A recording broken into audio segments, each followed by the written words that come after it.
The derelict survey cruiser. Astreus drifted silently at the fringe of mapped space, its scarred hull bearing the faded marks of conflicts long forgotten. Through the command deck's viewports, the endless void stared back, a darkness deeper than memory. Captain Mara Delacour stood motionless before that cosmic abyss, hands clasped behind her back, her weathered face illuminated by the soft blue glow of dormant consoles. 15 years of charting the frontier, she whispered to herself. And still nothing but echoes. The ship groaned around her, its ancient metal frame adjusting to the thermal variations of deep space.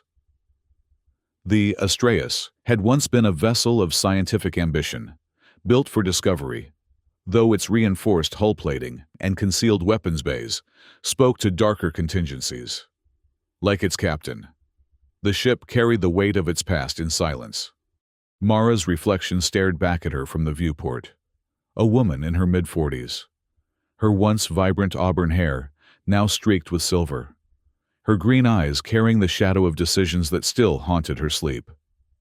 The insignia on her jacket was not that of the United Stellar Survey, but a modified emblem, the original Rebel fleet markings carefully removed, though their ghostly outline remained. Behind her, the command deck hummed with the quiet efficiency of a skeleton crew. 6 stations, 3 occupied. Minimal staffing for a minimal mission. The perfect assignment for a former rebel commander, seeking atonement through isolation. "Captain," called a voice from the sensor station. "Picking up something unusual on the long-range array?" Mara turned to find Engineer Lyra Ko bent over her console, dark brows furrowed in concentration. The woman's steady hands moved across the interface with practiced precision, her compact frame tensed as if bracing against an invisible current. "Define unusual, Ko," Mara responded, crossing the deck in 3 measured strides. "A signal. Encrypted. Old pattern I've never seen before." Ko's fingers flew across the display, trying to isolate the frequency. "It's pulsing. Like a heartbeat." "Or a warning," came another voice. Dr. Soren Vance approached from the science station. His tall, lanky frame stooped slightly, as if perpetually bending to examine something of interest. His pale blue eyes gleamed with an intensity that made most of the crew uncomfortable, the look of a man who pursued knowledge without regard for consequence. "On screen," Mara ordered, and the main display flickered to life. A sequence of patterns danced across the monitor, mathematical in nature, yet bearing the unmistakable asymmetry of human design. Mara recognized elements from her military past: fragmented distress protocols, emergency encryption, strategic positioning codes. But there was something else interwoven through the signal, something that made her spine straighten instinctively. "That's impossible," she breathed, leaning closer. Dr. Vance was already at a secondary console, fingers moving with feverish energy. "It's archaic human military encryption, pre-diaspora. These protocols shouldn't exist outside historical archives." "Except they do," Mara countered. "And they're active. Location?" Ko checked her readings. "Bearing 227 Mark 43. About 6 days at standard drive." "Beyond the frontier," Vance noted, a tremor of excitement in his voice. "Captain, do you understand what this means?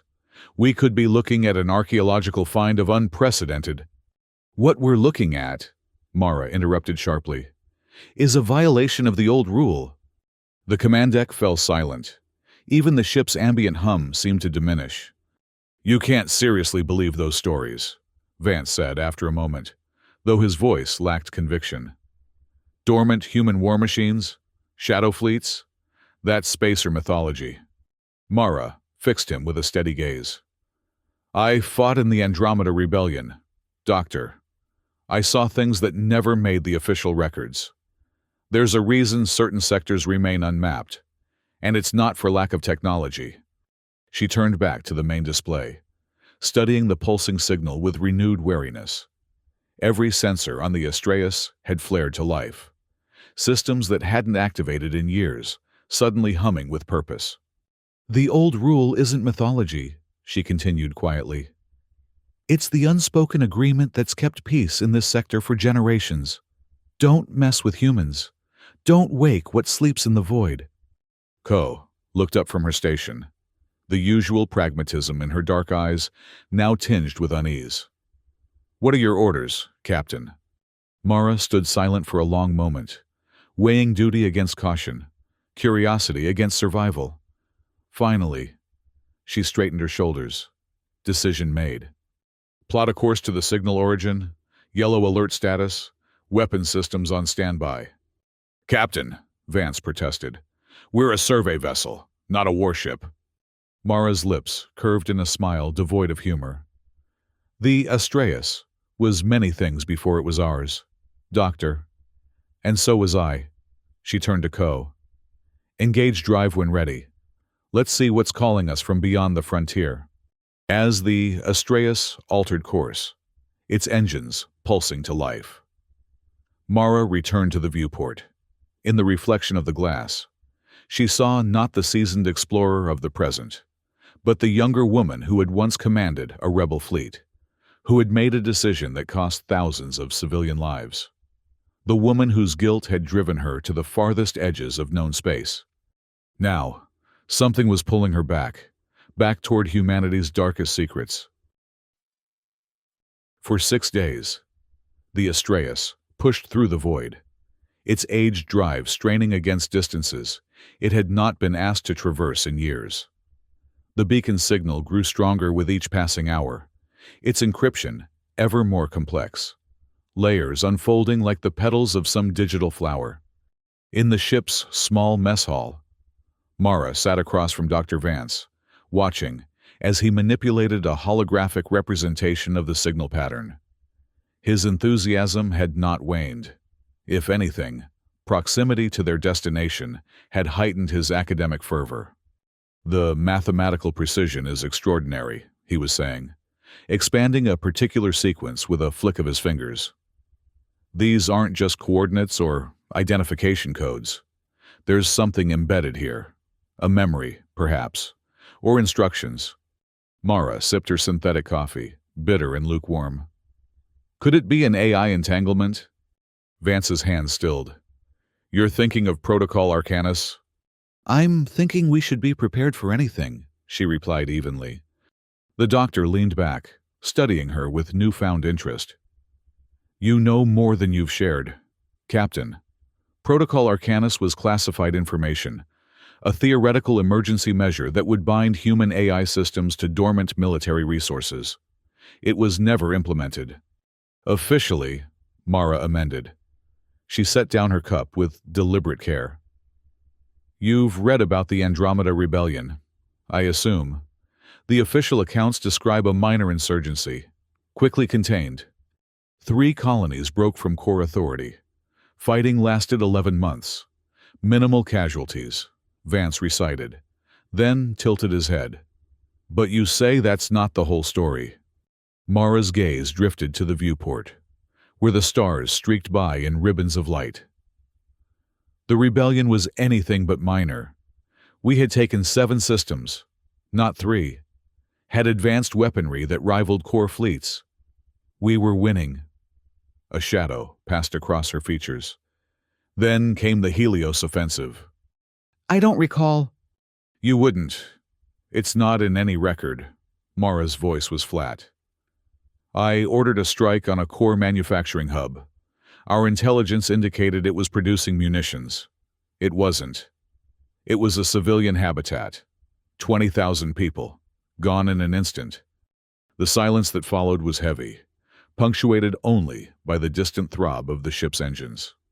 "The next day, we received a message. No sender identification, just coordinates and a time." Mara's eyes refocused on Vance. "When we arrived, we found our entire fleet surrounded by ships we'd never seen before. Ancient designs. Massive. They didn't hail us, didn't make demands.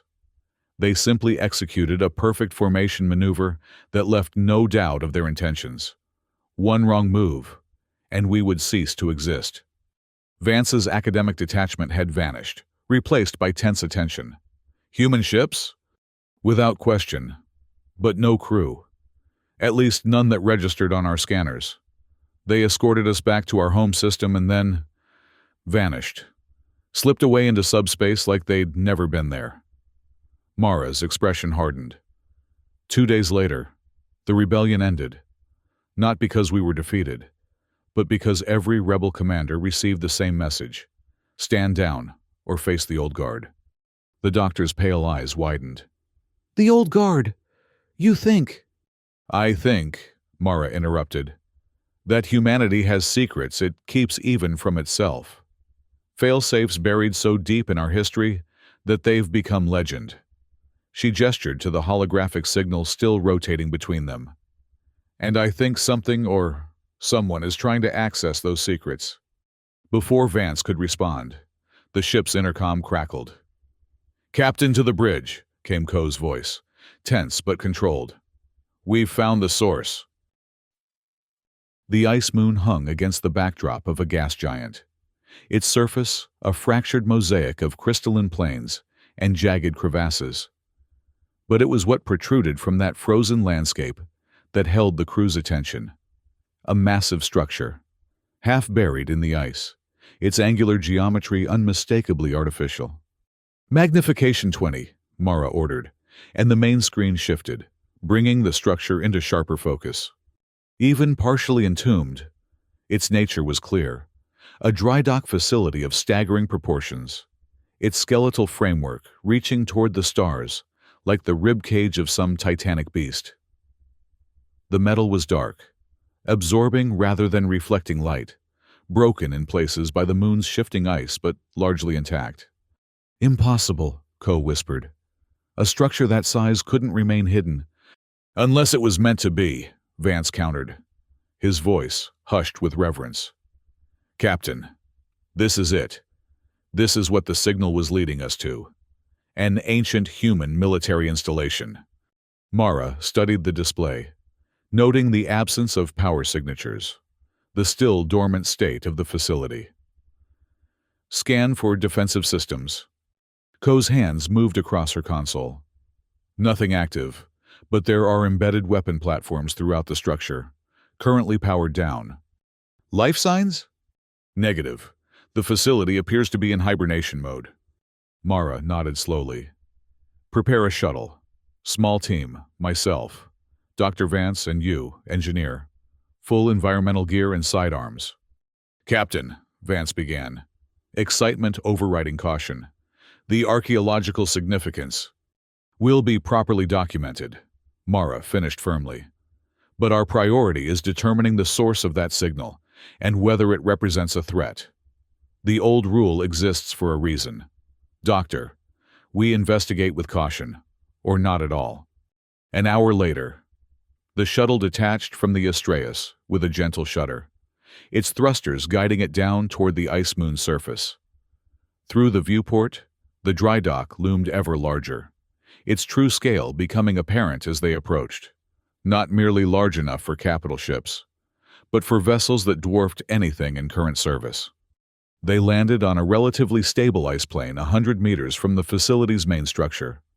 The moon's weak gravity made movement awkward, but manageable as they disembarked, their environmental suits equipped with magnetic boots to maintain contact with the surface. "The signal is originating from within the central hub," Vance reported, consulting his handheld scanner. "Approximately 500 meters from our position."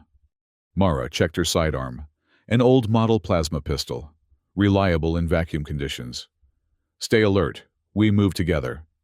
They approached the facility cautiously, following a path where the ice had been worn away to reveal a service corridor. Whether by natural erosion or deliberate design was unclear. The corridor led them deeper into the structure, where the temperature dropped further, their suit heaters struggling against the profound cold of space and shadow. "This architecture," Vance murmured over the comm, his breath fogging his helmet. "It's consistent with late Exodus-era human design. Functional, militaristic, But the materials? I've never seen alloys with this composition.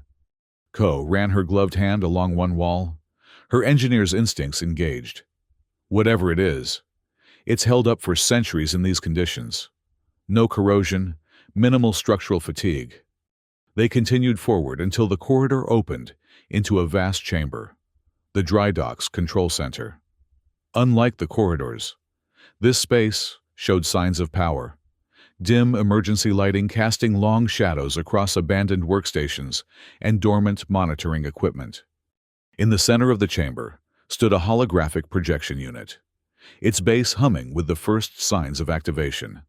As they approached, it flickered to life, casting the room in a pale blue glow. The signal source, Ko confirmed, checking her scanner. The hologram stabilized, forming into a three-dimensional display of the dry dock and surrounding space. Dates and coordinates scrolled along its edges, too fast to read, while at its center, a single image rotated slowly. A massive ship, its design unlike anything they had seen before. Its hull was sleek yet angular, bristling with weapon systems that seemed to fold into the very structure of the vessel, making it impossible to determine where armor ended and armament began. "A dreadnought," Mara said softly. "Old Guard class." Vance stepped closer to the hologram, transfixed. "It's magnificent. A perfect integration of offensive and defensive capabilities."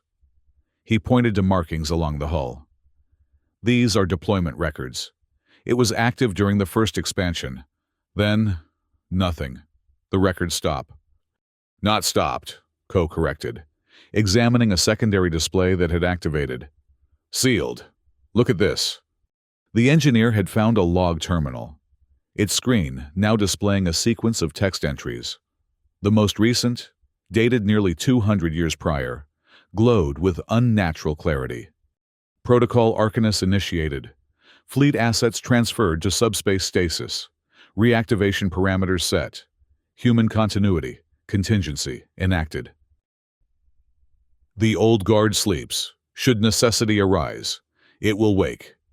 Beneath this entry was a command interface, requesting authentication for access to sealed Bay 17. Bay 17, Mara repeated, scanning the holographic map. "That would be there." She pointed to a section of the dry dock that extended deep into the ice moon's crust. Vance was already moving toward a connecting corridor. "We need to see it. If there's a dormant vessel down there." "Doctor," Mara called sharply.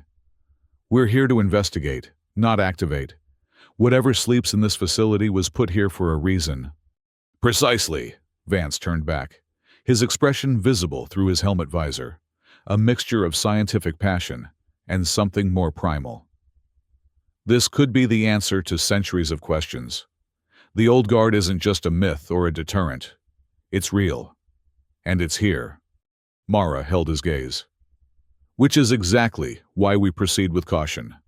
Engineer Ko, can you access the facility systems without triggering any automated protocols?"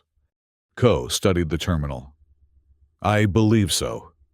The authentication system is complex, but not actively defended. It's as if it's waiting for someone with the right knowledge to return." "Or someone foolish enough to wake what sleeps," Mara murmured.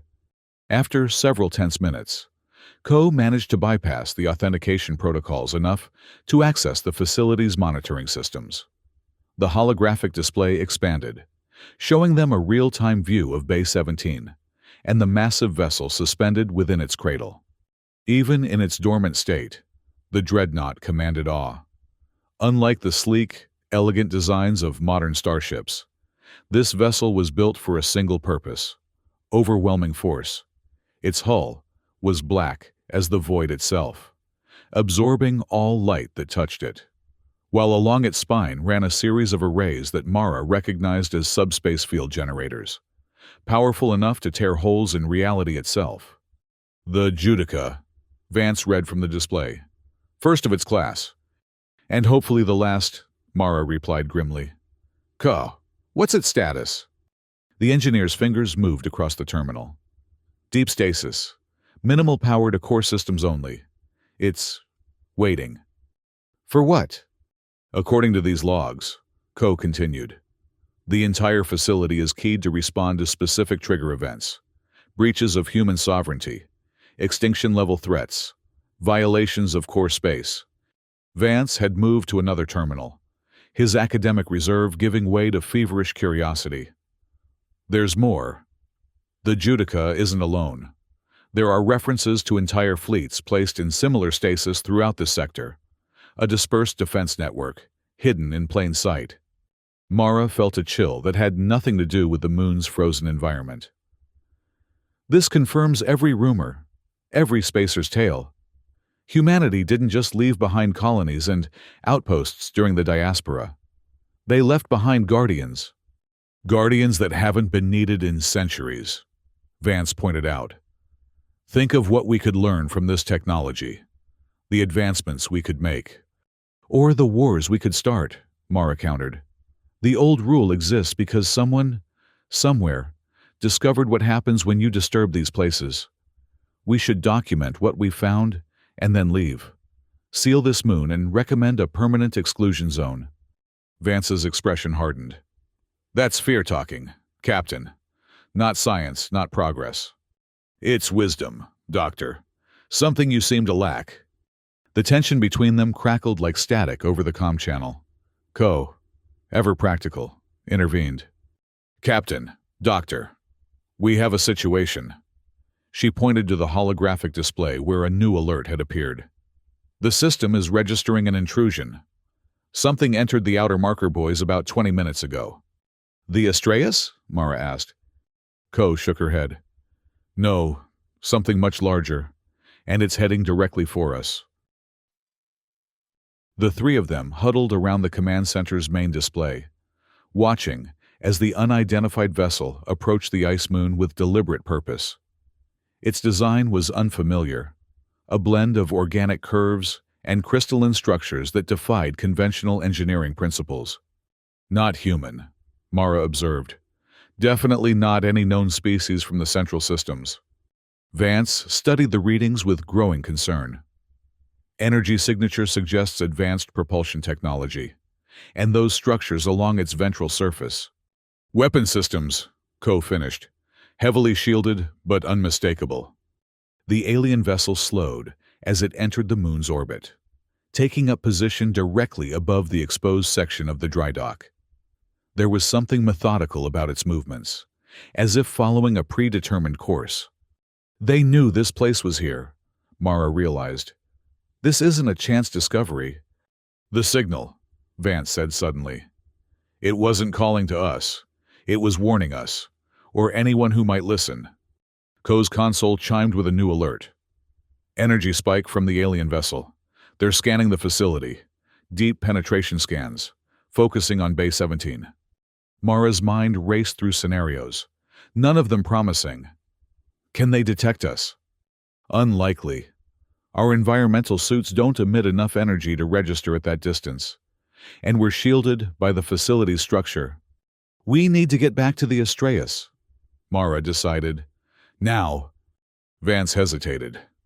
Captain, if they're here for the dreadnought, then we're severely outmatched and need to retreat, she finished firmly. This isn't our fight. But it could become everyone's fight if that ship manages to access the old guard's technology, Vance argued. We can't just leave. Mara was about to respond when the facility around them shuddered violently.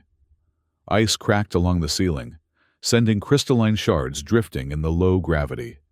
They've breached the outer defense perimeter, Ko reported, her voice tight with tension. They're forcing entry through the main airlocks. Another tremor, stronger this time. Warning lights flashed across the command center as dormant systems began to activate in response to the intrusion. We're out of time, Mara decided. Back to the shuttle, now. They moved swiftly through the corridors, the facility continuing to shake around them as the alien vessel forced its way inside. Emergency bulkheads began to seal automatically, requiring Ko to override security protocols at each junction to maintain their escape route. They had nearly reached the outer corridor when the most violent tremor yet sent them stumbling against the walls. The lights flickered, died, then returned with a blood-red emergency glow. Perimeter breach detected.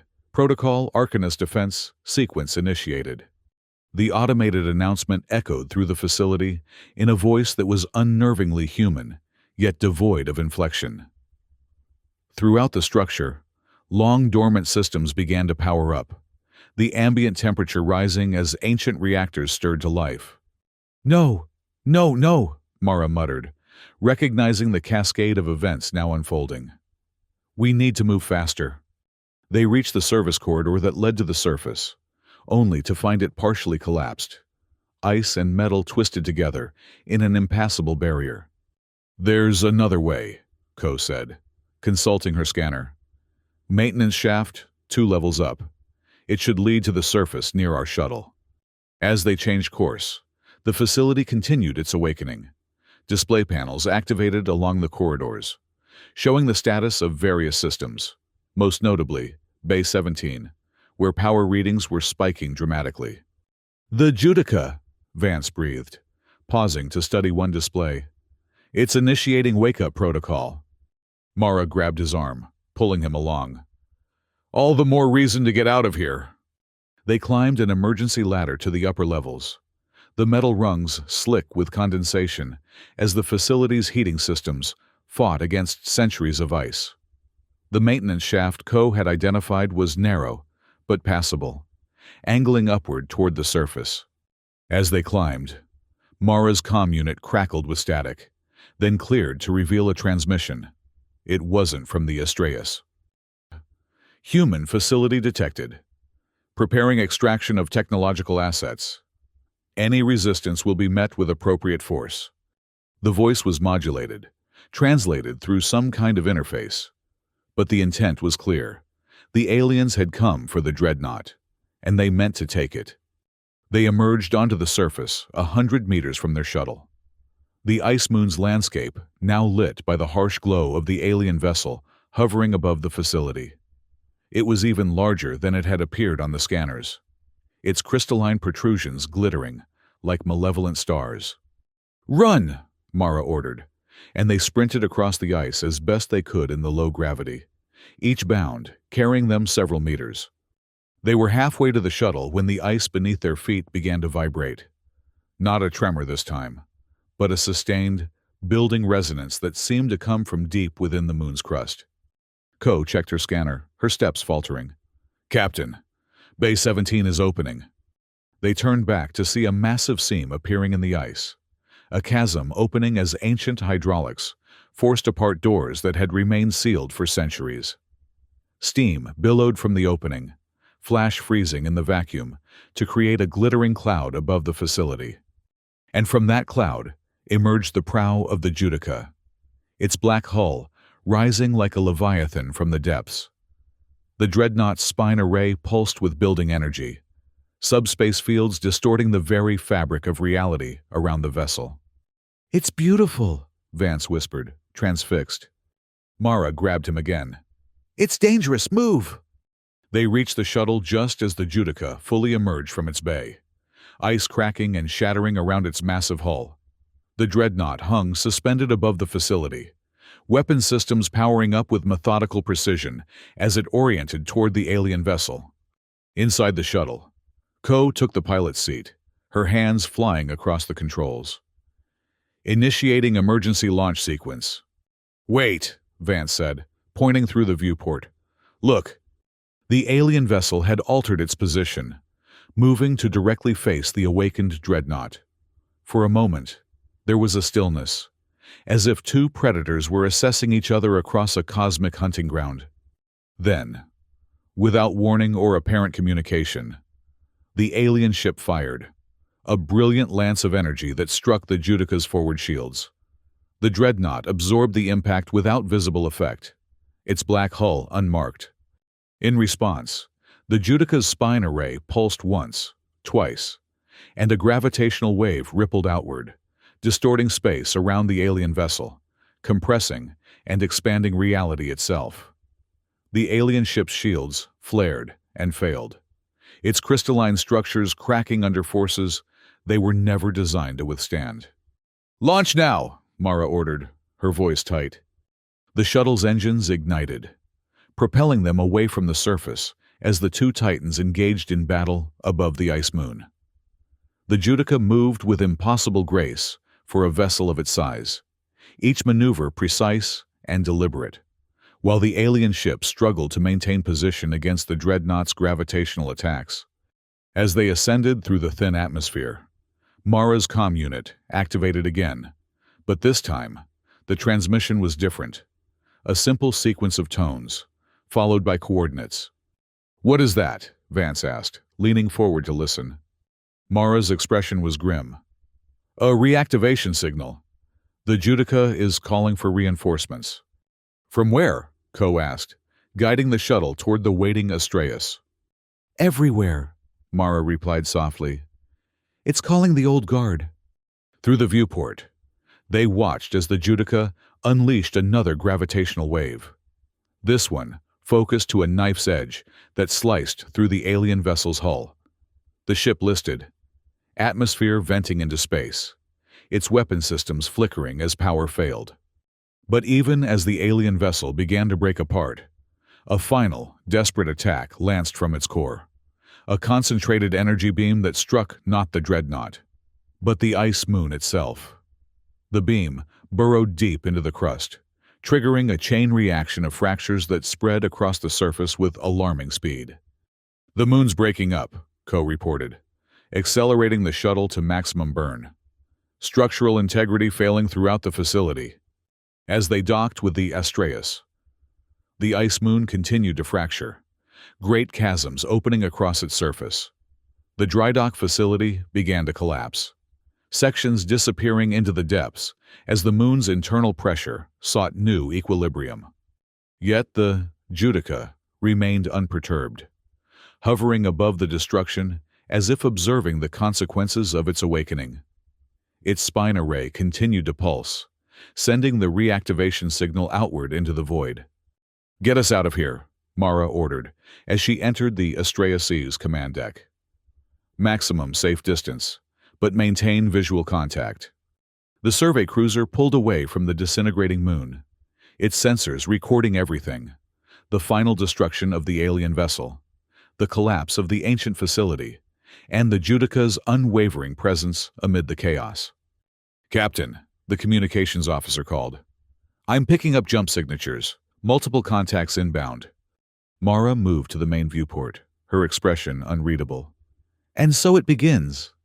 In the darkness beyond the ice moon, space itself seemed to fold, geometric patterns of light forming where none should exist. Silent jump rings opened, one after another, perfect circles of distorted reality, and through them came the ships of the old guard. 12 cruisers, their design similar to the Judica, though smaller in scale, emerged from subspace with perfect synchronicity. They moved into formation around the dreadnought without exchanging a single communication, their black hulls absorbing the light of the system's distant sun. "They're perfect," Vance breathed, standing beside Mara at the viewport. "A fleet that's lain dormant for centuries, awakening as if not a day has passed." That's what scares me, Mara replied. This isn't random.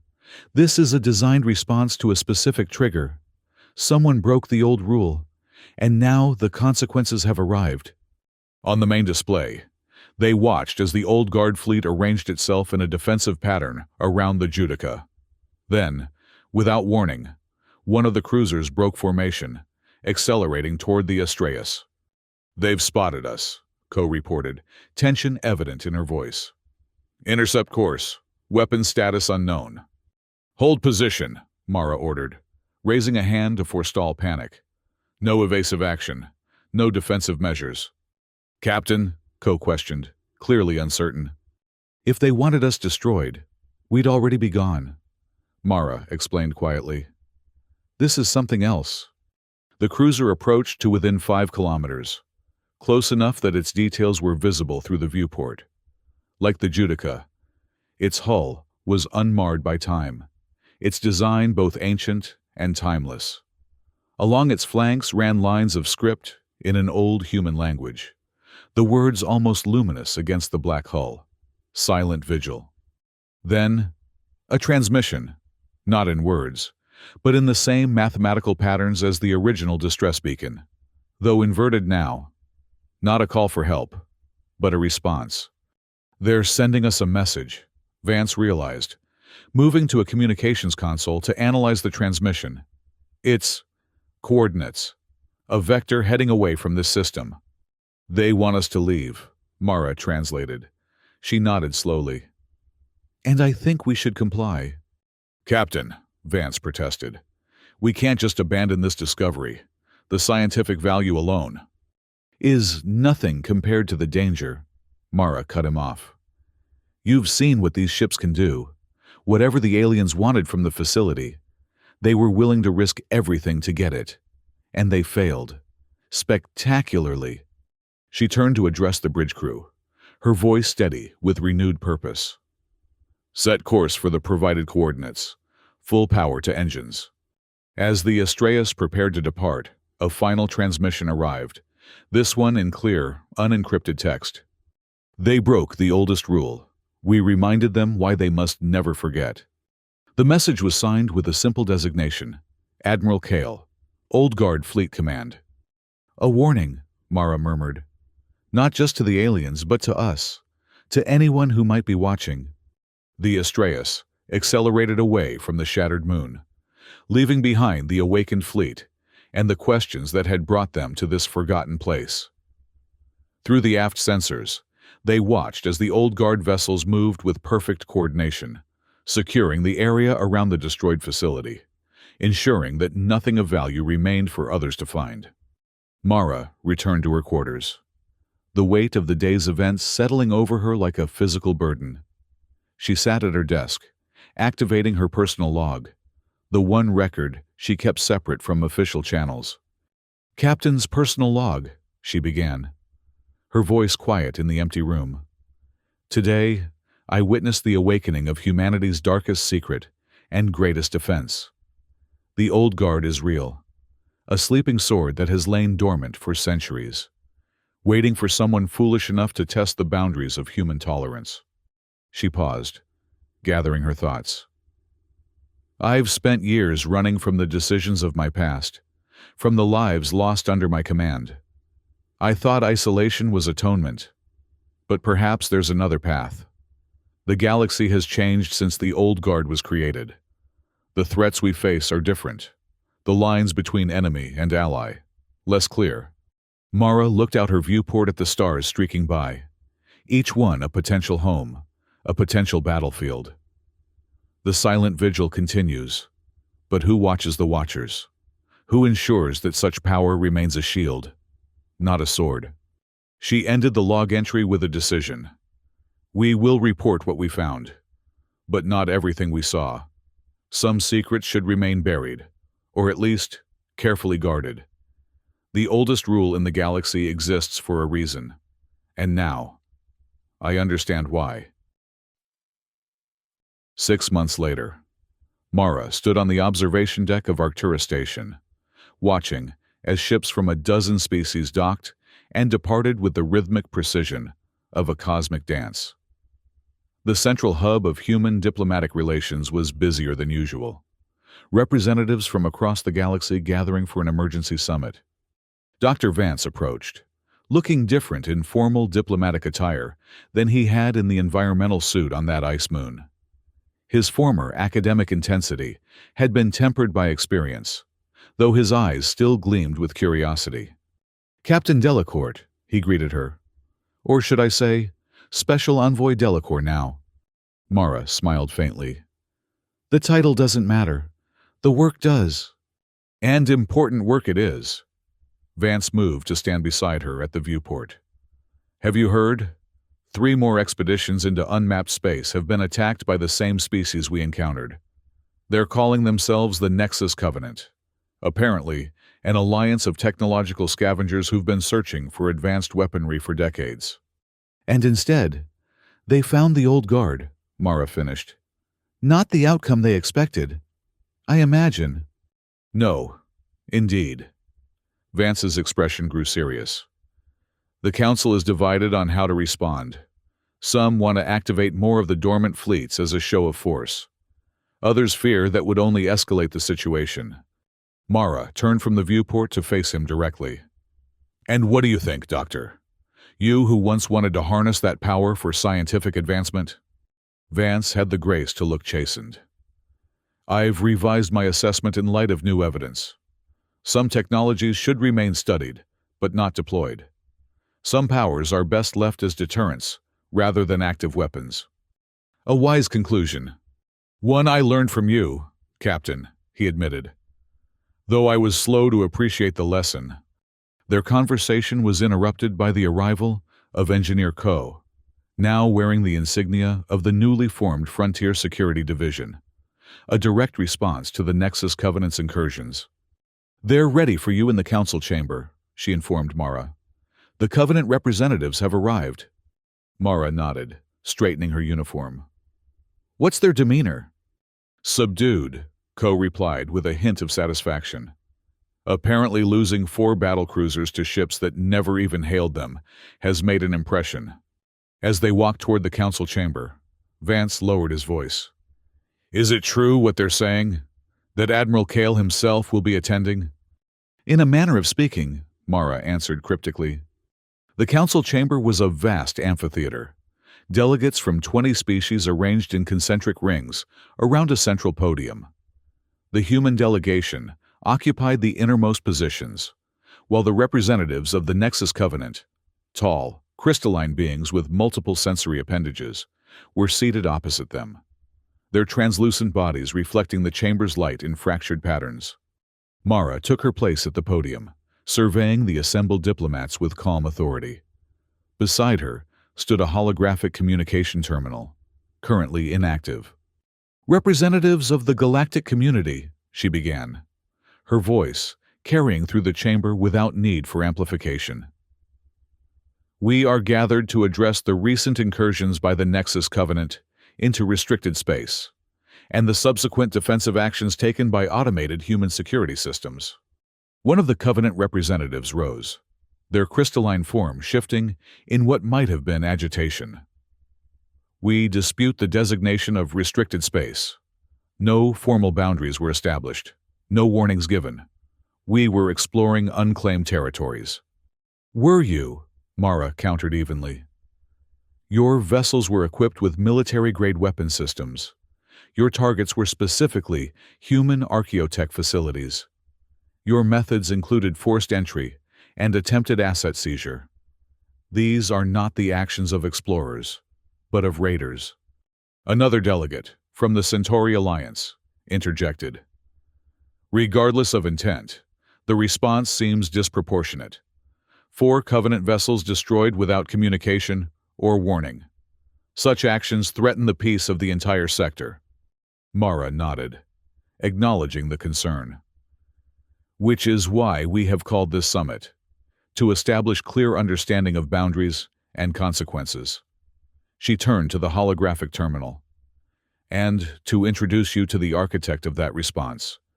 She activated the terminal, and a figure materialized beside her, a man in an ancient naval uniform, his features stern but not unkind, his presence commanding even in holographic form. Representatives of the galactic community, the figure spoke, his voice resonant with authority. I am Admiral Kale of the Old Guard Fleet Command. I appear before you not as a threat, but as a reminder of humanity's commitment to its own survival and the stability of this sector. The chamber fell silent, all attention fixed on the hologram. Even the Covenant representatives had stilled, their crystalline forms rigid with tension.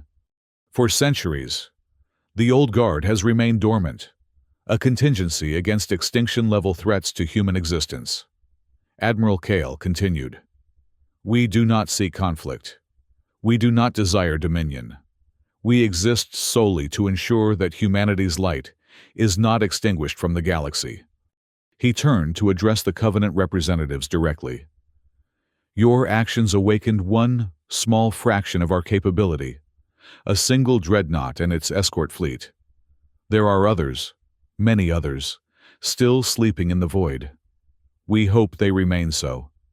The lead Covenant representative rose again, their voice modulated through a translation device. Is this a threat, Admiral? No, Kale replied simply. It is context for what comes next.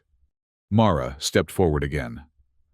The human delegation proposes the following: formal recognition of exclusion zones around all identified archaeotech facilities, joint scientific missions to study, but not extract, technologies from these sites, and a mutual defense pact against any who would seek to weaponize the remnants of our shared past. The chamber erupted in murmurs, delegates conferring with their counterparts. The Covenant representatives huddled together, their crystalline forms casting prismatic reflections across the chamber floor. Finally, the lead Covenant representative addressed the assembly. We accept these terms, with one addition: knowledge gained from the study of these sites must be shared among all signatories. Mara looked to Admiral Kale, who nodded almost imperceptibly. Agreed, she announced, with appropriate safeguards. As the formal negotiations began, Mara stepped back from the podium, allowing the diplomatic corps to handle the details. Admiral Kale's hologram moved with her, maintaining a respectful distance from the proceedings. They will test the boundaries again, he observed quietly, his voice pitched for her ears alone. It is the nature of sentient beings to push against constraints. I know, Mara replied.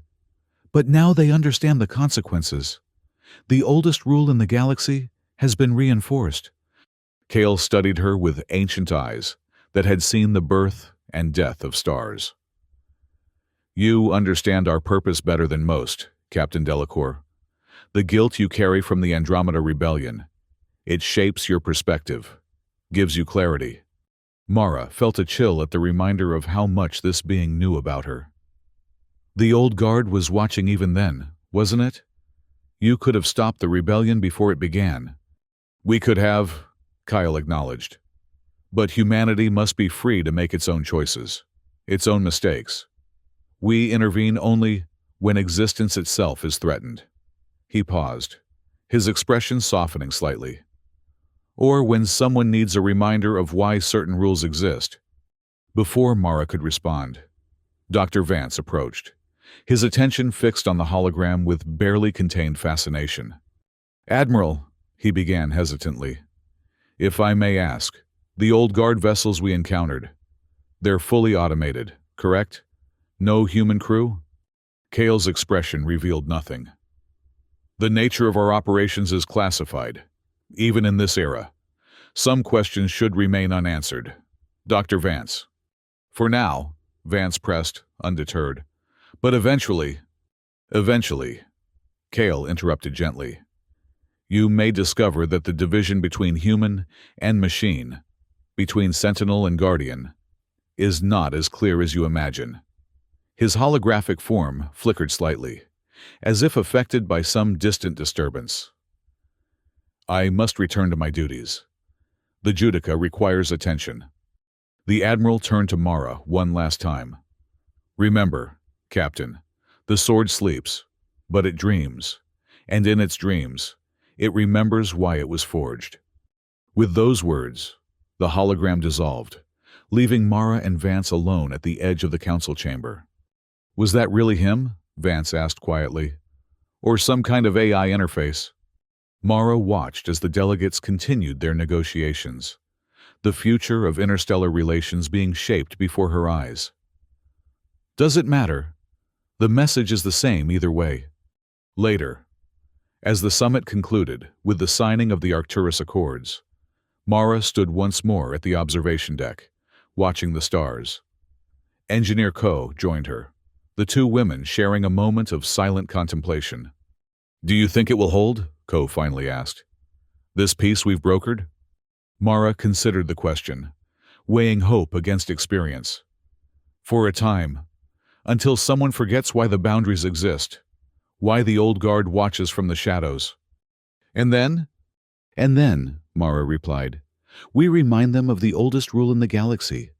In the darkness beyond the station, A silent sentinel passed, a black ship that absorbed all light. Visible only by the stars, it momentarily eclipsed. The Judica, maintaining its vigil, a promise and a warning to all who would test the limits of human tolerance. Mara raised her hand in a subtle salute, acknowledging the unspoken bond between those who had seen the truth behind the myth. The sword slept, but it dreamed, and in its dreams, it remembered. They broke the oldest rule in the galaxy: do not mess with humans. And now, they would never forget why.